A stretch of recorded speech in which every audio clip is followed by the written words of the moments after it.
It was a quiet, rainy evening in Enchantia Castle. Thunder rolled softly outside the windows, and the raindrops tapped like a lullaby on the tall glass panes. In her cozy royal bedroom, Sophia curled up in bed beneath a lilac quilt, Clover snoozing at her feet. She stared at the ceiling for a moment, then turned as the door creaked open. Queen Miranda peeked in with a gentle smile. "Still awake, sweetheart?" Sophia sat up slightly. "Yeah, I guess I was thinking a lot." Miranda walked in and sat on the edge of the bed. "About what?" Sophia fidgeted with the edge of her blanket. "I don't know. The castle is so big and grand, and everyone talks about what it means to be royal, but I was just wondering, who was I before all this?" Miranda smiled warmly. Still Sophia, still curious, still brave. "Can you tell me a story from back then?" Sophia asked, eyes shining. "Something before I was a princess?" Miranda's gaze softened as she reached over to stroke Sophia's hair. "Of course. Let me tell you about the day you saved the Dunwiddie Fair." "It was a crisp fall morning," Miranda began.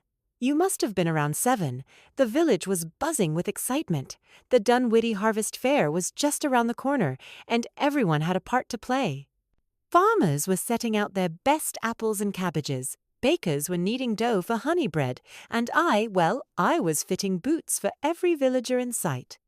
"Even the goats?" Sophia giggled. "Even the goats," Miranda grinned, "though they never liked their boots. You were running around helping everyone, cheerful and full of ideas like always. You even convinced the baker to let you design a new kind of tart.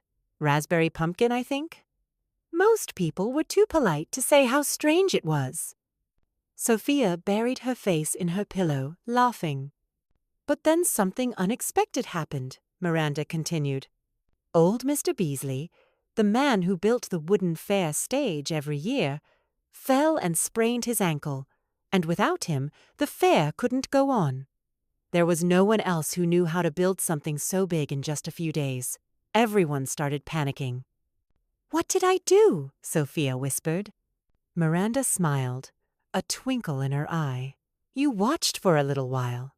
Then you stood up on a crate and said, 'Maybe we don't need one big stage. What if we make lots of little ones instead?'"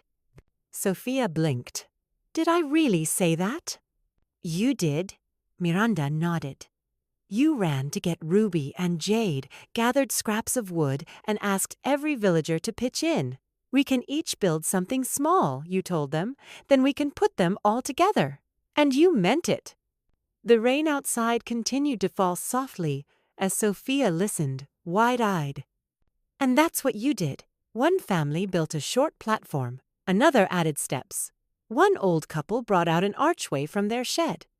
And when it was done, it looked nothing like the usual stage." Miranda paused, remembering.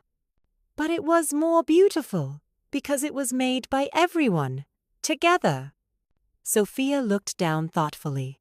I don't really remember it." "That's okay," her mom said gently. "Sometimes the biggest moments don't feel big at the time. They just feel right, like a choice you make because your heart says it's the right thing." Sophia's fingers brushed her amulet. "So, I was helping people even before I had magic?" Miranda gave her daughter a look full of love and pride. "Sweetheart, you didn't become special because of magic. Magic found you because you already were." Sophia let the words settle as the thunder rumbled once more, low and distant. She looked out the window at the darkened village beyond, the hills of Enchantia gently hidden beneath rain and mist. "I think I'm going to dream about the fair tonight," she said softly. "I hope you do," Miranda replied, rising and pulling the blanket back over her. "Stay warm, sweetie." Sophia smiled sleepily. "Thanks, Mom." As Miranda kissed her forehead and closed the door behind her, the young princess curled under the covers. Her mind drifted not to palaces or crowns, but to the sound of wood being hammered in a village square, laughter echoing across the rooftops, and the scent of honey bread on a chilly wind.